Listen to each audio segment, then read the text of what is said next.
नमस्कार मेरे बहादुर साथियों। मेरा नाम है शशांक और खौफ नगर में आपका स्वागत है।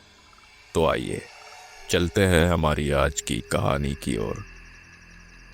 ये कहानी मैं आज आपको इसलिए सुना रहा हूँ क्योंकि मैंने इसे अपनी आंखों से देखा है। ये कोई सुनी सुनाई बात नहीं है। ये वो डर है जो आज भी मेरे अंदर जिंदा है। कभी कभी रात को नींद टूट जाती है तो वही सब याद आ जाता है, वो घर, वो आवाज। दोस्तों, मेरा नाम राकेश है और ये घटना सन 1991 की है। उस वक्त मैं 20 साल का था, जवान, जिद्दी और थोड़ा लापरवाह भी। कॉलेज की गर्मी की छुट्टियां थी। शहर की गर्मी और भाग दौड़ से थक गया था मैं, इसलिए सोचा कि चलो कुछ दिन ननिहाल में बिता लूं। गांव की ठंडी हवा, खेतों की महक और मामा मामी का प्यार, सब कुछ बुला रहा था मुझे। मैं अपने ननिहाल, उत्तर प्रदेश के बलदेवपुर गांव में गया था। बलदेवपुर बहुत छोटा गांव था, बस 20, 30, 40 सब के सब कच्चे घर। चारों तरफ दूर दूर तक खेत ही खेत फैले थे। गेहूं की कटाई हो चुकी थी और खलिहानों में भूसे के ढेर लगे थे।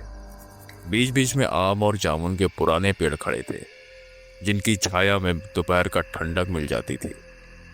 गांव के ठीक बीचों बीच एक पुराना तालाब था, जहां शाम को औरतें वहीं कपड़े धोने आती और पानी भर कर ले जाती। और हाँ, गांव के किनारे बिल्कुल आखिरी छोर पर कुछ पुराने घर थे जो अब खंडर बन चुके थे। उनमें से ज्यादातर की छतें गिर चुकी थी। उन घरों के आसपास कोई नहीं जाता था, बस जंगली झाड़ियां और सांप बिच्छू रहते थे वहां। और वही गांव के आखिरी सिरे पर एक पुराना घर था, जिसे लेकर गांव का हर बच्चा, बड़ा बूढ़ा डरता था। लोग कहते थे वो रामू लोहार का घर है, वहां अब भी चूल्हा जलता है। ये बात हर कोई कहता था, लेकिन कोई समझाता नहीं था। बच्चों को डराया जाता था, उधर कभी मत जाना। बड़े लोग भी उस घर की तरफ देखते तो चुप हो जाते। मामा जी ने एक बार मुझसे कहा था, बेटा उस घर से हमेशा दूर बनाए रखना, वहां कुछ ठीक नहीं है। लेकिन मैं तो शहर से आया था, मुझे ये सब बातें अंधविश्वास लगती थी। सोचता था, अरे ये गांव वाले लोग कुछ भी बोल देते हैं। लेकिन मुझे क्या पता था कि कुछ दिनों बाद मैं खुद उस घर के सामने खड़ा होऊंगा और जो देखूंगा वो मेरी जिंदगी और सोच को हमेशा के लिए बदल देगा।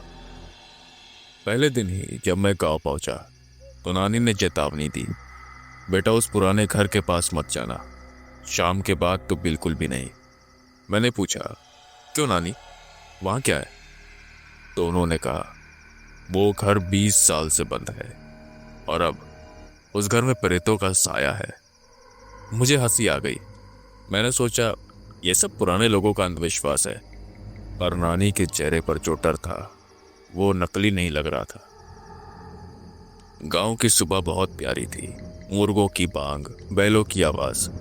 पर जैसे ही शाम ढलती, गांव में अजीब सा सन्नाटा उतर आता था। लोग दरवाजे बंद कर लेते थे, बच्चे घरों में जल्दी घुस जाते थे और रात को दूर से कभी कभी हवा में लकड़ी जलने की गंध आती।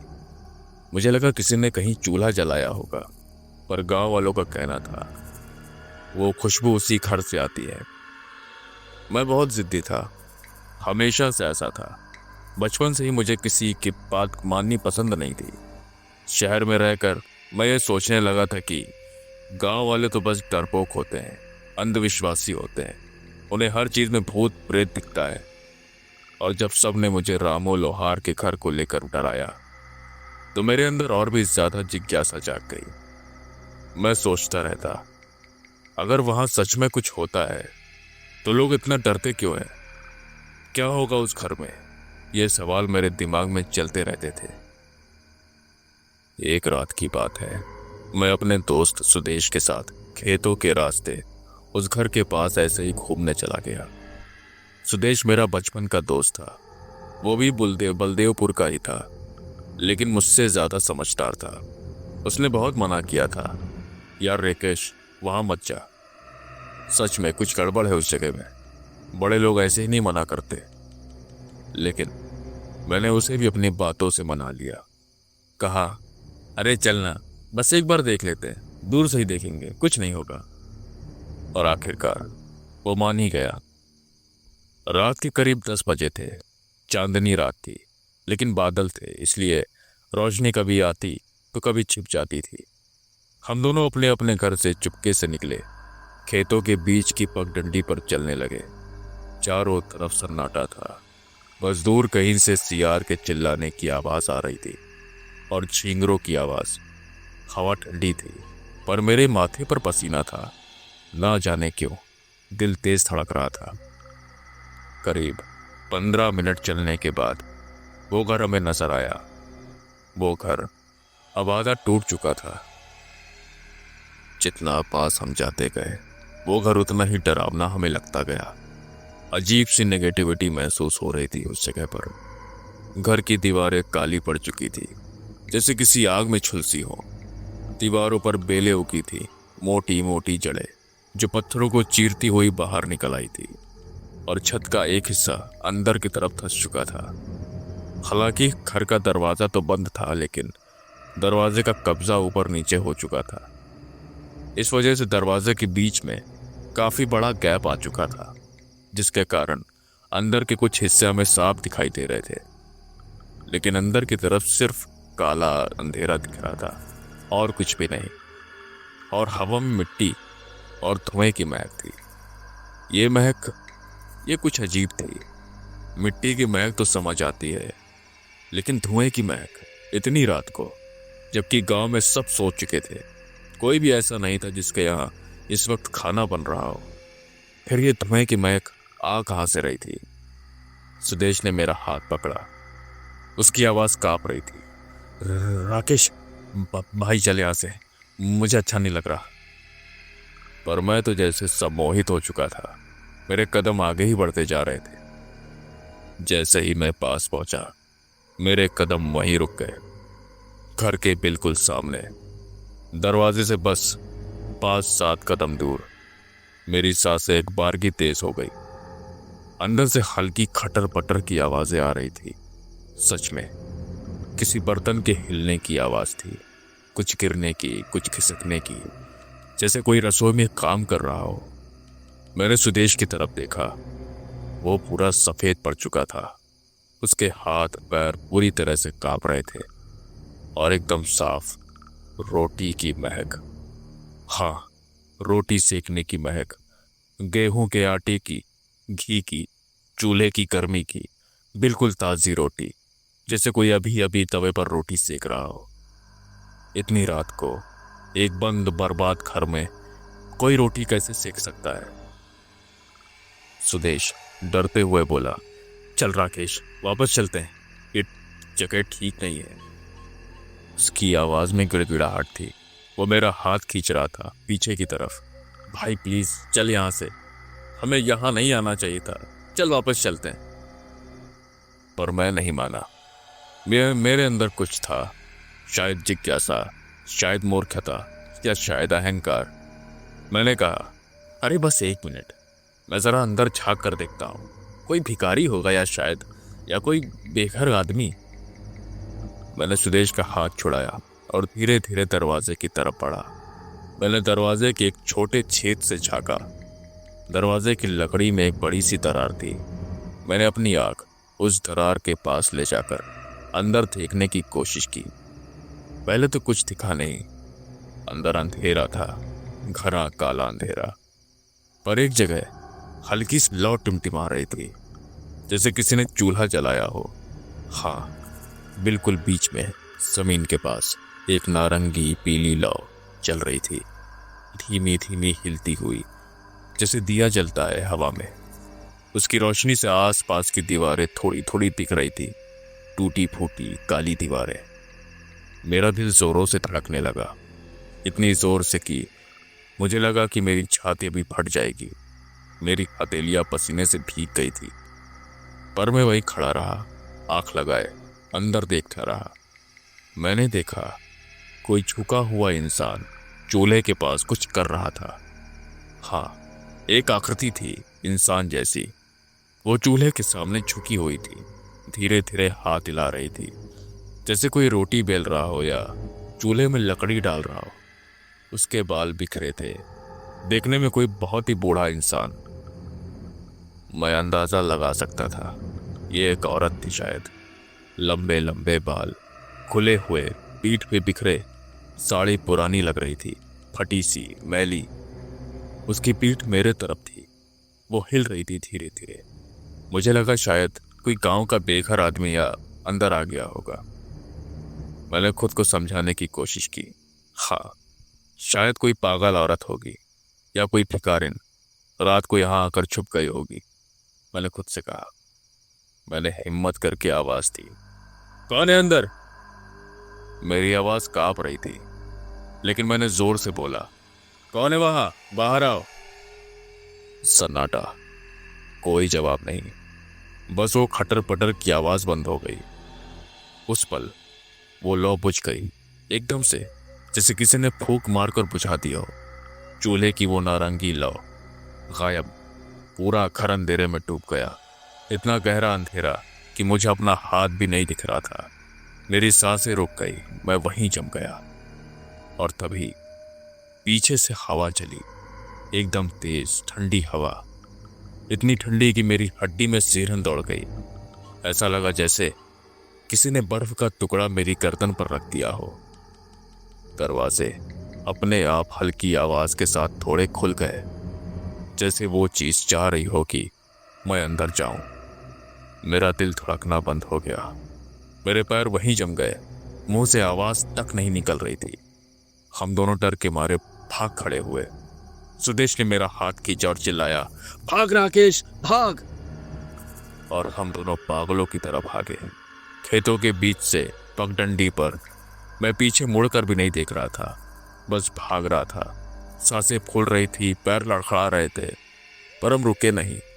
ना जाने कितनी देर भागे, पता नहीं, और सीधे नानी के घर पहुंचे। हम दोनों दरवाजे पर ही गिर पड़े, हाँप रहे थे, पसीने में लथपथ। मेरी आंखों में आंसू थे, मैं कांप रहा था। नानी जाग गई, मामा जी भी उठ गए, पड़ोस के कुछ बुजुर्ग भी आ गए। नानी और गांव के बुजुर्गों ने हमें खूब डांटा। कितनी बार कहा था उधर मत जाना, तुमने क्यों नहीं मानी मेरी बात? नानी बहुत गुस्से में थी, लेकिन उनकी आंखों में डर और चिंता भी थी। पागल हो गए हो क्या? वो जगह शापित है, तुम लोगों को कुछ हो जाता तो? मामा जी ने कहा। सुदेश रोने लगा था, मैं भी सदमे में था, कुछ बोल नहीं पा रहा था। फिर मेरे सवालों का जवाब एक बुजुर्ग ने दिया, जिनका नाम था कन्हैया काका। कन्हैया काका गांव के सबसे बुजुर्ग इंसान थे। 70-80 साल के रहे होंगे, सफेद दाढ़ी, झुकी हुई कमर, लेकिन आंखों में अब भी तेजी थी। वो धीरे धीरे चलते हुए आए और मेरे पास बैठ गए। उन्होंने मेरे सिर पर हाथ रखा और कहा, बेटा, अब तुमने देख लिया ना, वो घर क्यों बंद है। अब मैं तुम्हें सच्चाई बताता हूं, रामू लोहार की कहानी। और उस रात, उस अंधेरे में कन्हैया काका ने वो कहानी हमें सुनाई, जिसे सुनकर मेरी रूह कांप गई। उन्होंने धीमी आवाज में कहा, बेटा, उस घर में पहले रामू लोहार और उसकी बीवी गोमती रहते थे। उनकी आंखें दूर कहीं देख रही थी, शायद अतीत में या शायद यादों में। मैं चुपचाप बैठा था, कांपता हुआ। नानी ने मुझे कंबल उड़ा दिया था, लेकिन ठंड अंदर से थी, वो कंबल से नहीं जा रही थी। काका ने आगे कहा, दोनों बहुत सीधे साधे लोग थे। रामू बहुत भला आदमी था, ना किसी से झगड़ा, ना किसी से बैर, बस अपने काम में लगा रहता था। और गोमती, वो तो जैसे देवी थी, इतनी सीधी, इतनी भोली, हमेशा घूंघट काढ़े रहती, बोलती भी कम थी। मैं ध्यान से सुन रहा था। अब वो घर मुझे और भी डरावना लगने लगा था। जिस जगह पर मैं कुछ देर पहले खड़ा था, वहां कभी लोग रहते थे, हंसते थे, जीते थे। रामू गांव का लोहार था, सुबह से रात तक मेहनत करता। उसकी भट्टी उसी के घर के बाहर थी। सुबह सुबह धौंकने की आवाज सुनाई देती थी और हथौड़े की खट खट पूरा गांव उसी आवाज से जागता था। वो हल बनाता, कुदाल बनाता, फावड़े, दराती, जो भी किसान को चाहिए होता। मामा जी भी चुपचाप सुन रहे थे, बाकी लोग भी। सबके चेहरों पर एक अजीब सा भाव था, जैसे किसी पुरानी दुखद याद में खो गए हो। गोमती रोज उसके खाना बनाती और शाम को दोनों बरामदे में साथ बैठकर खाना खाते। वो रोज शाम को काम खत्म करने के बाद दोनों साथ बैठते थे। बरामदे में एक चारपाई थी, दोनों वहीं बैठकर खाना खाते और रामू उसे अपने दिन के काम के बारे में बताता। कभी कभी मैं भी उधर से गुजरता तो दोनों को देखता। इतना प्यार था उन दोनों में।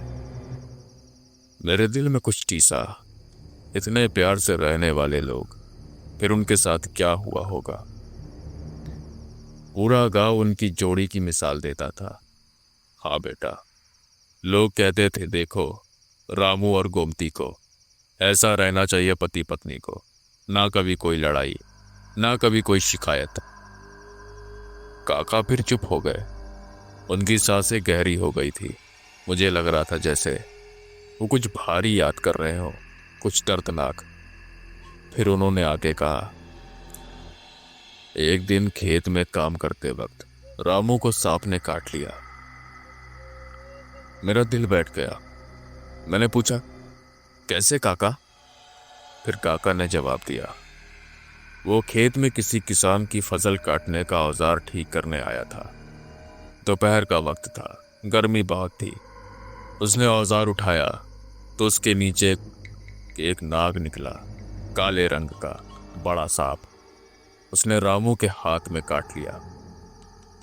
लोग उसे उठाकर घर लाए और दौड़ते हुए वैद्य को बुलाने गए। रामू चिल्लाया तो लोग दौड़े। उसका हाथ सूज चुका था। मैं बेहोश हो रहा था, वो बेहोश हो रहा था। 4-5 आदमियों ने उसे कंधे पर उठाया और गांव की तरफ भागे। उसे सीधे उसके घर ले गए। गोमती दरवाजे पर खड़ी थी। उसने जब रामू को देखा तो उसकी चीख निकल गई, अरे ये क्या हो गया? मेरे रामू को क्या हुआ? लोगों ने उसे अंदर लिटाया। कोई वैद्य को बुलाने गया दौड़ा तो कोई झाड़ फूक वाले बाबा को। पर गांव से वैद्य का घर दूर था, करीब 3-4 किलोमीटर। पर वैद्य के आने तक उसकी सांसें थम गई। हाँ बेटा, रामू नहीं बचा। जहर बहुत तेज था। उसका पूरा शरीर नीला पड़ गया था। वो तड़प रहा था, कराह रहा था और गोमती उसके पास बैठी थी। उसका सिर अपने गोद में रखे रो रही थी, उससे बातें कर रही थी। कुछ नहीं होगा, सब ठीक हो जाएगा। पर रामू, आंखें धीरे धीरे बंद होती जा रही थी उसकी। और जब वैद्य जी पहुंचे तो बहुत देर हो चुकी थी। रामू की नब्ज पूरी बंद हो चुकी थी। जब गोमती को पता चला कि उसका आदमी मर गया तो उसने सबको घर से बाहर निकाल दिया। वो पागल हो गई थी, चीख चीख कर रोने लगी। लोग उसे समझा रहे थे, बहन संभालो अपने आप को, ये जिंदगी का नियम है। पर वो किसी की नहीं सुन रही थी। उसने सबसे कहा, बाहर निकलो, सब बाहर निकलो, मुझे अपने पति के साथ अकेला छोड़ दो। लोग नहीं गए तो वो और जोर से चिल्लाई। आखिरकार सब बाहर आ गए। दरवाजा अंदर से बंद कर लिया। उसने दरवाजा धड़ाम से अंदर से बंद किया और अंदर से चिटकनी लगा दी। लोग बाहर खड़े थे, दरवाजा खटखटा रहे थे। गोमती, दरवाजा खोलो, ऐसे मत करो। पर अंदर से कोई जवाब नहीं आया। मैंने पूछा, फिर क्या हुआ? 2 दिन तक किसी को अंदर से आवाज नहीं आई। हाँ बेटा, 2 दिन तक। पहले दिन लोगों ने सोचा शायद वो रो रही होगी, उसे समय चाहिए। दूसरे दिन भी दरवाजा नहीं खुला। लोग फिर आए, दस्तक दी, पर कोई जवाब नहीं। तीसरे दिन जब बदबू उठी तो लोगों ने जाकर दरवाजा तोड़ा। 4-5 आदमियों ने मिलकर दरवाजा तोड़ा। लकड़ी के दरवाजे को कुल्हाड़ी से तोड़ा और अब अंदर गए। अंदर दोनों मरे पड़े थे। रामू की लाश वहीं थी और गोमती उसके सीने पर सर रखे बैठी थी, जैसे वो अब भी उसे देख रही हो? हाँ बेटा, गोमती ने अपनी जान दे दी। रामू के बगल में बैठकर, उसका सिर अपनी गोद में रखकर वो वहीं मर गई। किसी ने उसे मारा नहीं था, उसने खुद कुछ नहीं किया था, बस वो जी नहीं सकी उसके बिना। मेरी आंखों में आंसू आ गए। इतना प्यार, इतना दर्द, और उसके चेहरे पर एक मुस्कान थी। काका ने कहा, जैसे वो सो रही हो शांत। उसके हाथ रामू के हाथों में थे।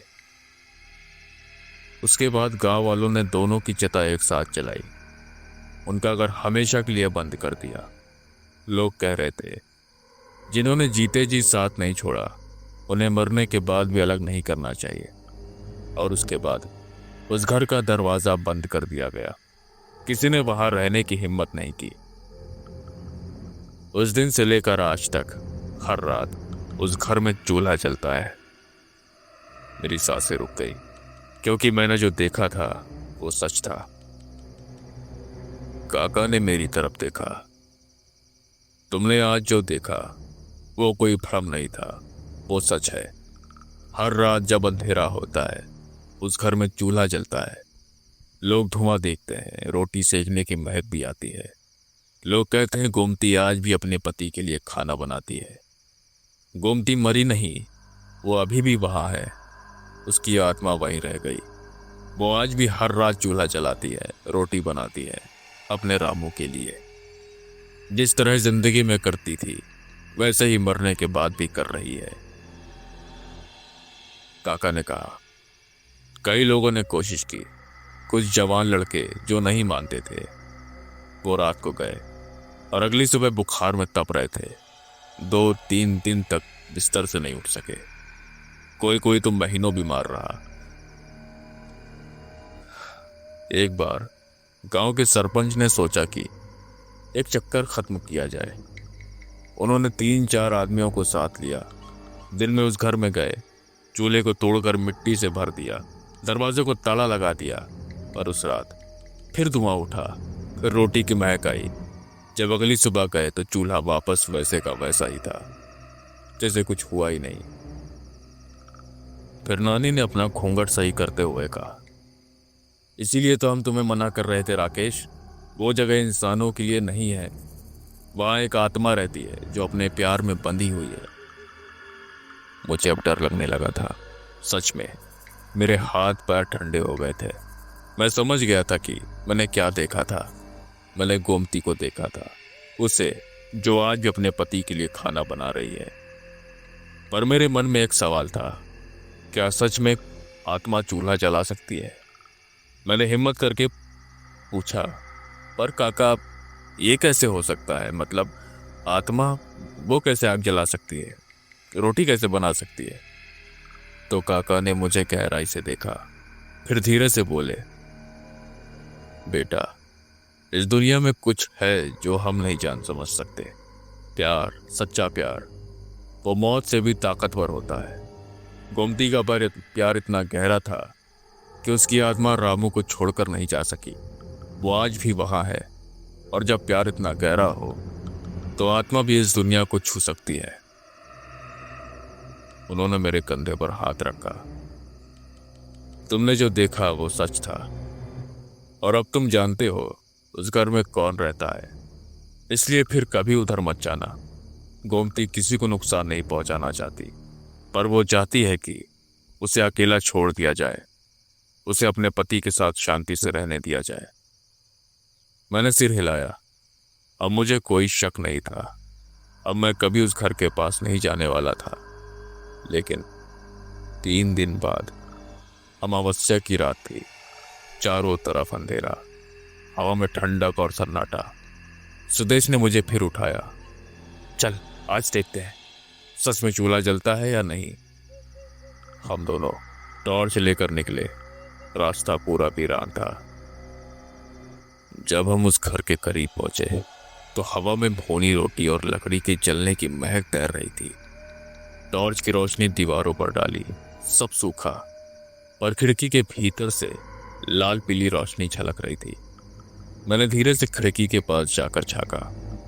अंदर वही चूल्हा चल रहा था और उसके पास एक औरत बैठी थी, पीठ मेरे तरफ झुकी हुई, जैसे कोई रोटी पलट रहा हो। उसकी साड़ी का किनारा जल रहा था, पर वो जैसे उसे महसूस ही नहीं कर रही थी।